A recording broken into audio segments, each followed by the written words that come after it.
Hey guys, for today's video, I'm gonna be teaching you how to fix ChatGPT emails.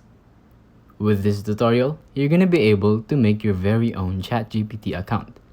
So, go ahead and search for ChatGPT. By the way, you can use any browser. I'm using Opera GX.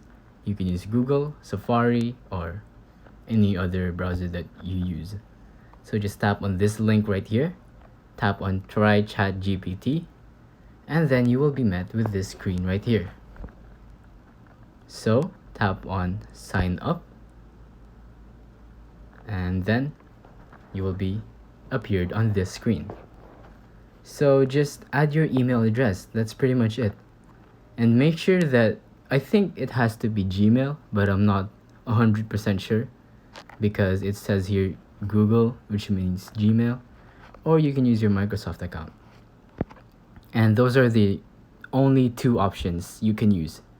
That's why if you use another another email, I don't think it'll work. So just make sure you're using Gmail to sign up or sign in. And it's that simple. If you think this video was helpful, please consider liking, subscribing, and hitting the notification bell.